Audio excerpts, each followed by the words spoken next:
Chancellor Malloy. We'll start by handing it to the President for opening remarks. Thanks.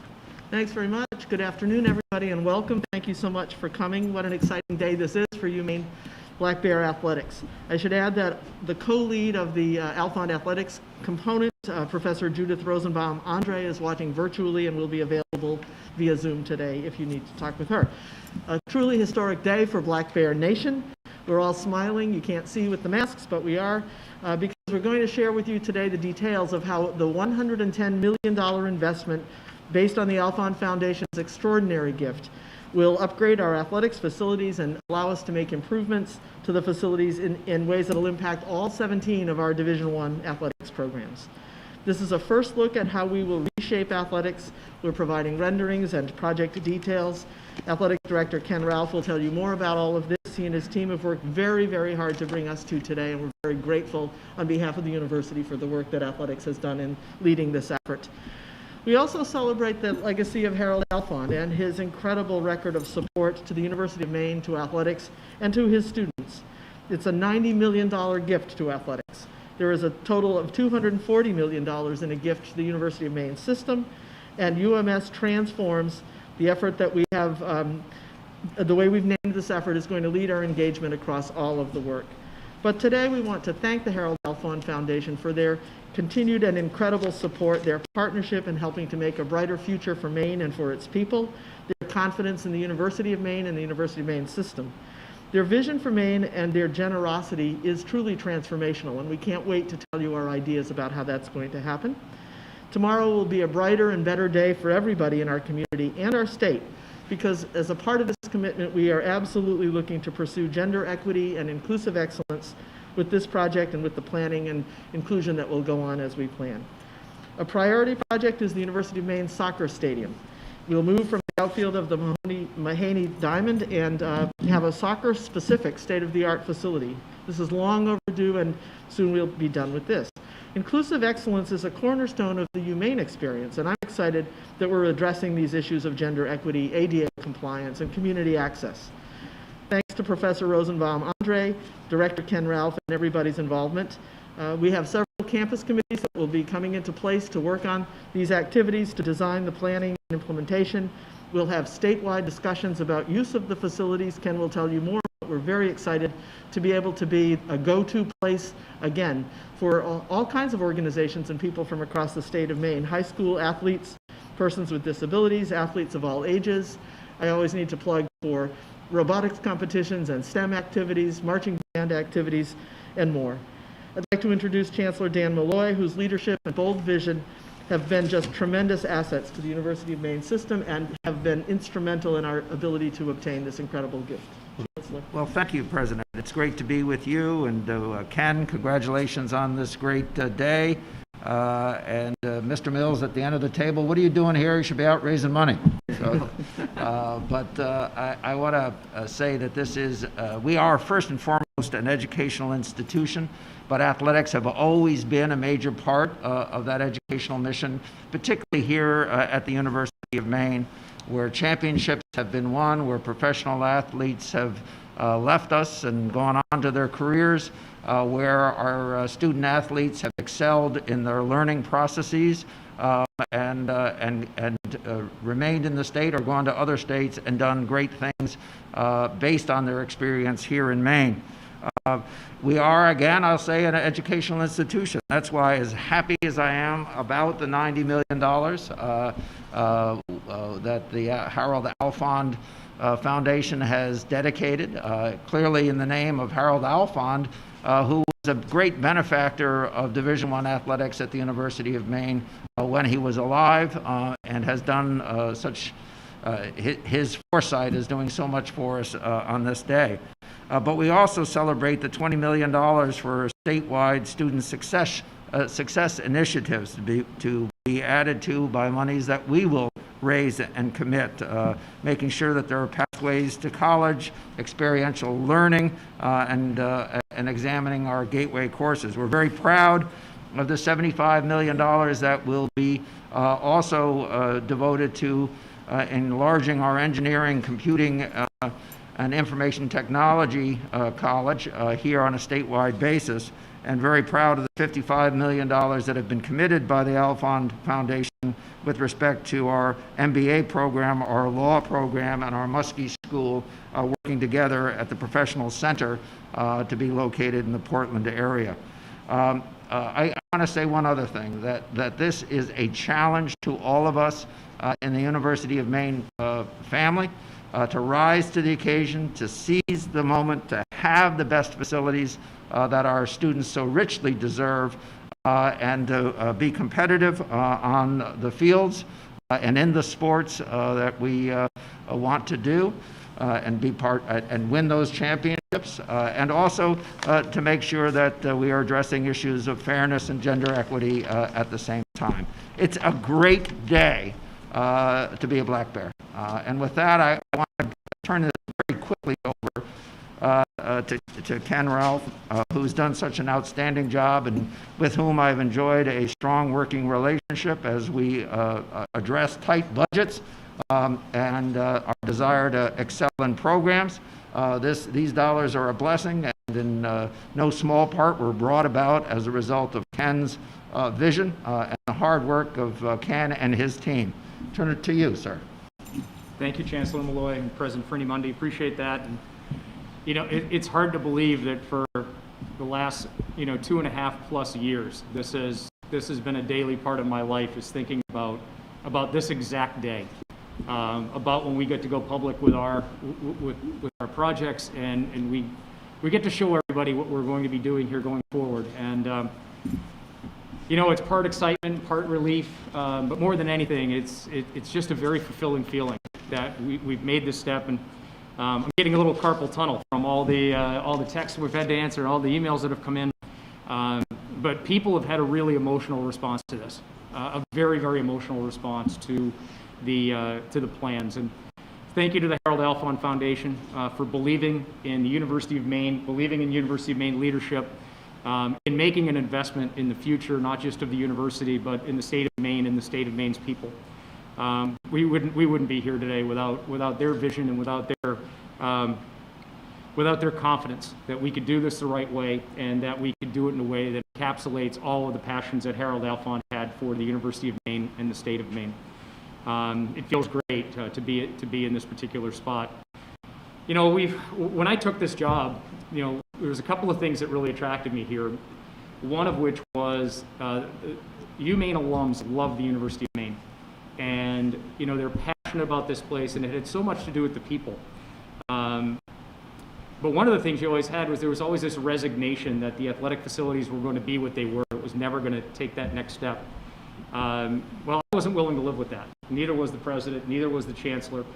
We always thought we could do better. We always thought we could find a way to give our students what they deserve, and to find ways to engage with our community that we haven't been able to do for many, many years. And not only that, but there's going to be challenges coming down the road for the University of Maine when it comes to enrollment. So we wanted to find ways that we craft facilities that speak to the challenges that we're going to face from an enrollment management perspective. How do you turn Orono into a destination? How do you leverage the platform that Division I athletics gives you to provide an opportunity to grow interest in your brand and in your product? And it's one of the reasons we really took a very comprehensive look at these facilities. Rather than building one very large, overdone facility that might serve a very small population, we really looked at this as comprehensive excellence. Comprehensive excellence for athletics, comprehensive excellence for the University of Maine and the University of Maine system. And I'm really pleased that we're going to be able to do that. I think that that's important. I think it's a responsibility that when you have a state flagship institution, you should take on that, take on that burden and move forward with it in a positive way. And this is going to pay dividends far beyond what we're going to see in wins and losses on the field. Yes, we expect competitive excellence to be an outcome, but as you can see from our release and from the video, we have so many other expected outcomes from this, whether it's gender equity. You've heard us use the term inclusive excellence. You've heard us talk a lot about community engagement. These are not empty platitudes. This is what we believe in, and this is what we're moving forward to accomplish. It's been a lot of fun today walking around the building and seeing our students and how upbeat they are. It's been a tough go this semester in this year in general, dealing with the COVID-19, dealing with the testing, dealing with the challenges, dealing with the social isolation in order to compete. But today, there was some celebrations going on there, and one student ran up to me and hugged me. She goes, "I know this is against protocol, but I had to say thank you." And it just felt wonderful. And I feel really good about where we are, but the work is just beginning, and I'm hoping everybody's excited about that. I'm hoping everybody's bought in. We've made it pretty public that we're going to be raising $20 million in support of these facilities, but I hope everybody understands that $20 million is just the floor, right, Chancellor? Yes, All right. only the floor. Make sure everybody understands we have high aspirations, and just on the release alone, we're already getting donors coming forward, and it's been a pretty exciting morning for that. And so with that, I really want to pass it off to Jeff Mills, who's President and CEO of the Youth Maine Foundation. Jeff's a great partner for athletics, and we're going to be working hand in hand as we go. Now, remember, a lot of the funding that's coming in is additive. We're looking at what we're doing here is just baseline. And we're going to do this bigger and better. And that's what's so exciting about this is we're going to over-deliver on this project, and we're excited about that. Thank you, Ken. First off, I'd like to thank also the Alphon Foundation, and I'd like to particularly thank the three people that are here at the table today. They're the ones who took the lead on getting the gift with the Alphon Foundation, so appreciate all of their hard work. It is a historic gift. The entire gift of the $240 million, and this piece, which is the first piece that we're going public with, which is the athletic piece. As was mentioned today, it is a gift in the form of a challenge grant. So $90 million will be coming from the Alphon Foundation, and we, as a challenge grant, need to raise at least $20 million for us to get the entire funding for the athletic piece that you see here today. I want to mention the case for support, which we have copies of in the back there. This talks about the case for support for people that are thinking of giving to the capital fund for the $20 million. I want to thank particularly Seth Woodcock, who's sitting over here, and also from the foundation, Joe Carr. Many people have worked with them. They will be the people that are the point people working through the foundation to help raise the $20 million. And if you get a chance to take a look at this, it talks about the ways of giving and other pieces that we have here today. Also, we have naming opportunities. We basically have something for everybody. So if anybody is interested in having a naming opportunity, all the way from lockers, all the way up to naming facilities. So we'll be very active in going out to make sure that we have the opportunity to raise the money and hopefully go beyond that. And this is the kickoff to make sure that we have volunteers out there and others that will help us to raise the $20 million as the challenge grant. And again, Seth Woodcock will be our point person along with Joe Carr from the foundation, working with everybody that you see here today to help to raise the $20 million, something for everybody. And I hope you'll help us with the College of Your Hearts always. Thank you. All right, thanks everyone for your statements. We'll start with a line of questioning here. We'll start with Larry Mahoney from the Bagger Daily News. Well, congratulations. Excuse me. I used to wear pants under the sweatpants for 11 months. You look at this is a memorable day, but if you build a new school, a new high school, spend $35 million. But if your curriculum is subpar and your teachers are substandard, you're not going to get the educational benefits that you may have received. My question is, what does this do for your vision of athletics in going forward, and what expectations? Because this is a financially strapped state, and this university is always in financial issues. What is your goal, or what can be attained, or what is your expectation? Thank you. Perhaps I'll start and turn it to others. Ken, I'm sure, will have something to say about this. But I want to pick up on something that Ken said, which is we're starting from a foundation that is very strong. Strong teams, wonderfully committed students, strong coaches and staff and athletes all through the athletics department. And so that's our baseline. And we can only grow from there. As Ken said, it's additive. And we will use what we have as this strong baseline to figure out where we can best expand, amplify what we're doing, create new opportunities perhaps for more people to be engaged not only in D1 athletics but in rec sports and in intramural sports and in all of the other kinds of opportunities with these facilities that we've discussed. it's a 10 to 12-year project. As we look down the road, we'll grow with it, and we'll figure out what we need to do as it all happens. Ken can say more, I'm sure. Well, as Ken knows too, your coaches are probably, and your recruiting budgets are at the low end, maybe the lowest in all your conferences.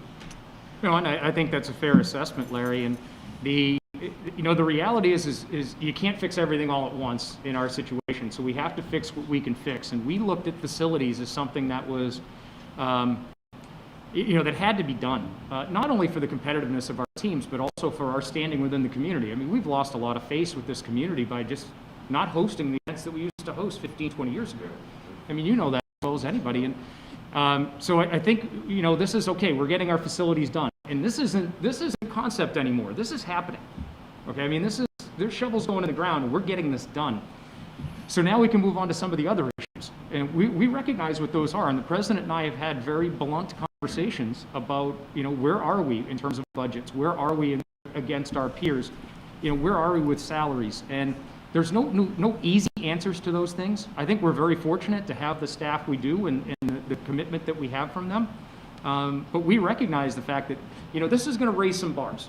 And we've got to recognize that. We're also hoping this helps us with some external revenue generation, which can be used to support operations as well. That was part of the way some of these things are designed, because external revenue generation is going to become a bigger and bigger part of what we need to do to support our programs. Question just for you, this is off the BCF. You've got a bunch of teams hoping to play in the near future, including some fall teams that are in the spring. Is there any, in your dealings with President Mills, is there any way games are going to be played up here, even outdoors, as you go on?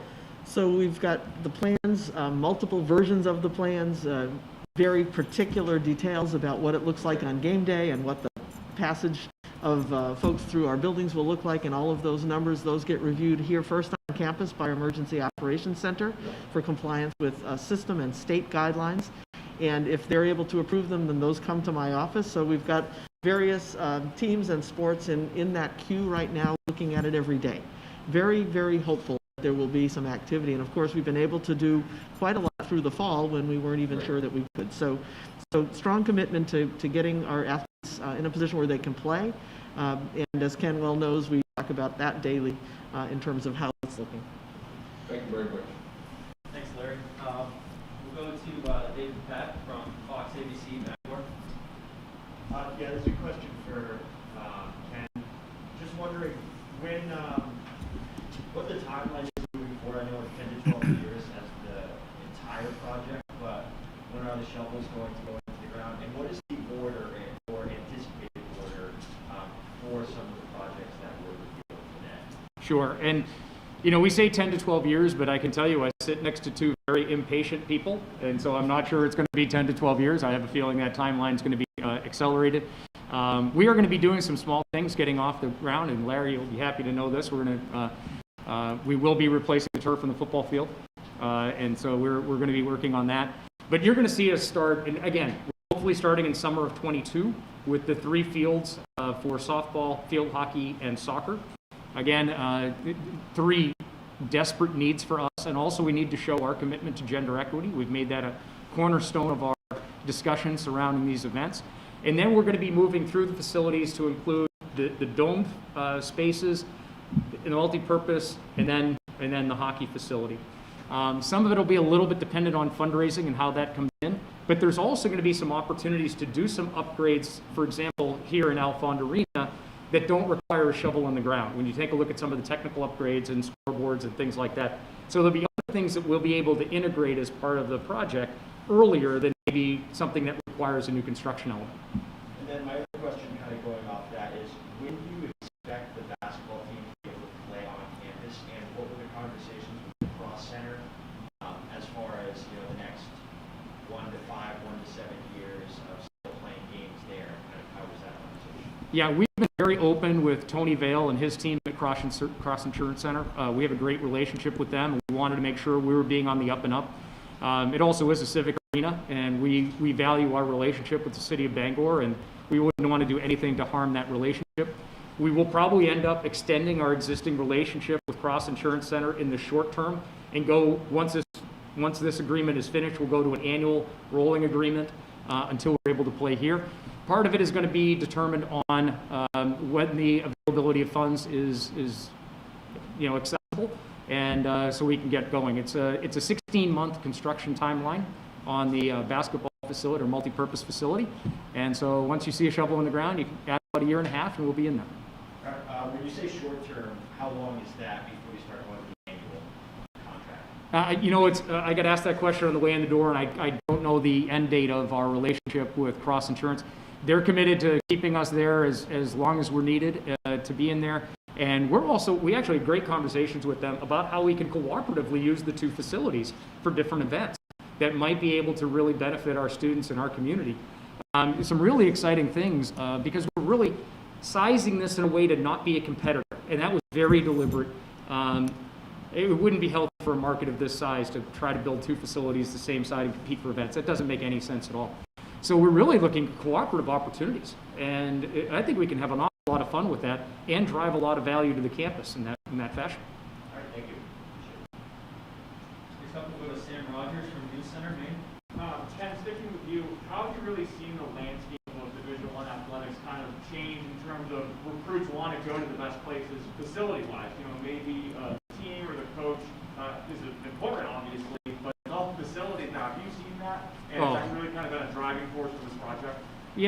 There's definitely an arms race in Division I athletics when it comes to facilities, but quite frankly, we didn't want to participate in it. And I think it's a bit of a fool's errand, because I think what you end up is saddling schools with a bunch of debt they can't manage, especially when you have a rough economic year like we did this year. And you take a look around the landscape of Division I and the schools that are holding a lot of debt on their new facilities, and they're really struggling budget-wise.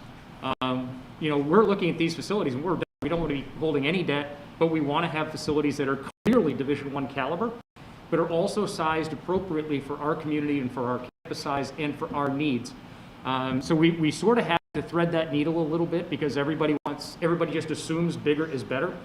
But we would rather have a high quality facility that is simple and elegant and easy to maintain, and something that's going to look great for the next 25 years. So that really drove a lot of our decision making. And President Money, I know you mentioned trying to host more community events, STEM events with these new facilities. You might talk about what programs, events the university was hosting. Now it's not anymore, and hopefully trying to bring back some local, I don't know if it was like recreational sports tournaments or anything like that. So some of that goes back before my time, but over the years, as the facilities have been less and less available and accessible, we've not been the destination. And so we're ready to step that back up, to bring folks here.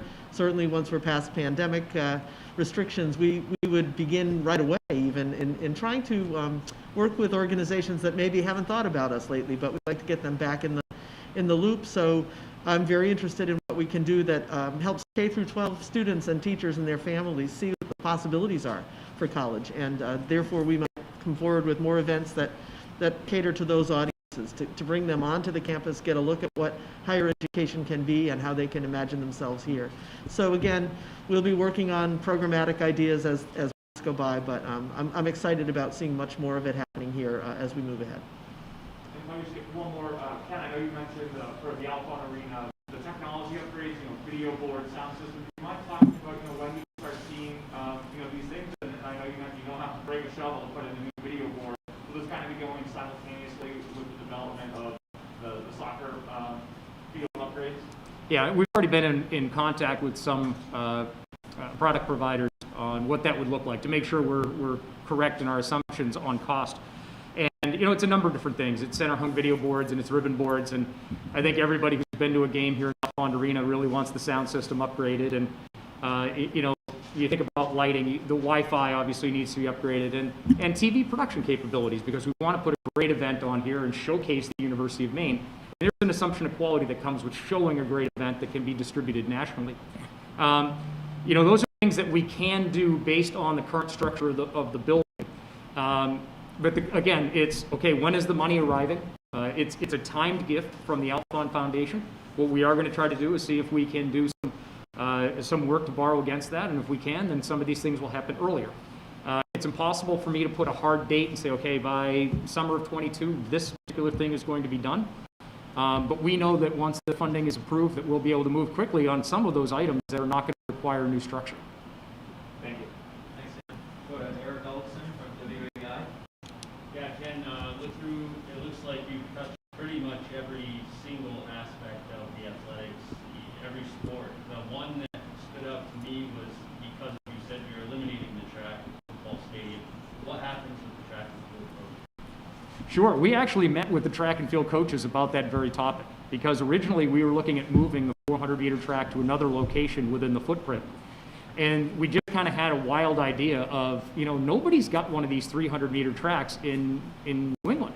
Is this something we ought to consider?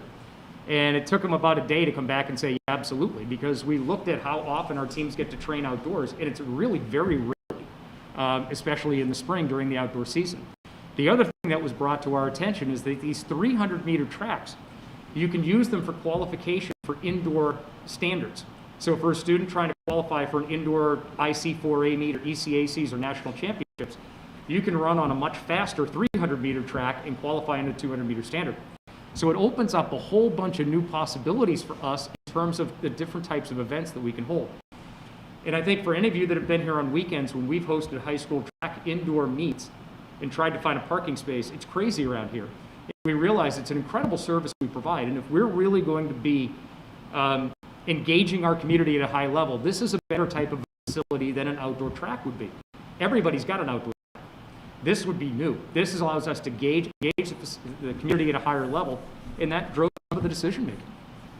They'd still be able to compete as an outdoor team, they just wouldn't be able to have meets here then? Correct. We don't hold meets here now. And quite frankly, with everybody having outdoor tracks, there's nobody's going to drive all the way up to Maine to go to a meet anyways. And what we'll do is we're going to trade track time, indoor time for outdoor time at some local schools, and give our students the opportunity to be able to practice on the outdoor 400-meter tracks when we do have the weather cooperating. Does this open up avenues to hold regional championships or conference championship stuff here? Absolutely. And it's a discussion I had with the commissioner of the America East Conference last night. She just lit up and said, we'll be able to host indoor track at your place. And not only that, but the field house is going to stay as it is. So we can do the throwing and jumping events inside the field house and the running events inside the speed dome. It's going to be an incredible setup and something that nobody else has. It's going to be very unique to Maine, and it's going to be a way for us to stand out. Are they still going to be able to have, you said they're setting up the basketball games, would they be able to host America East tournament, would they be able to host, maybe, I know we've been working to get a hockey regional here, is the pool going to qualify to host America East?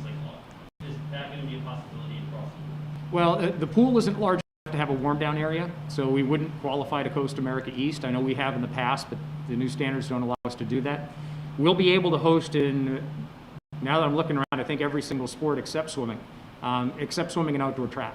And it's kind of nice to have that feeling. And the other thing is that weather will be less of an impact for us going forward, and that's a big deal.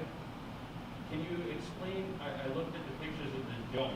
I know you have a dome, but this one seems bigger and more advanced. Can you explain the dome project? Yeah, it's two separate domes. So the Maney Dome will be replaced and enlarged, partially so we can go full width of a soccer field and also be able to get softball in there to be able to get their training in. And we see that as again, an equity thing and also a safety pitch there. The second dome is going to have the 100-yard turf field surrounded by a 300-meter track. It's a much larger enclosure. It's over 100,000 square feet. The technology in those facilities is really unbelievable now, and it's going to be fun, I think, for our engineering students to engage with the contractors as we put these things together, because it's such a unique look. So we're going to have the two domes side by side. We're hoping we can link them so that you'll be able to pass from one end to the other and be able to go through the buildings without ever going outside. So again, it's a little bit of a different look, and the peer facilities we looked at were at North Dakota, Notre Dame, and Pittsburgh State and Kansas. All had 300-meter tracks, and we talked to all of them about how they use them. It's just incredible, and it's the kind of activity we want going on our campus. That's all I had. The softball. The softball's going to be turf now?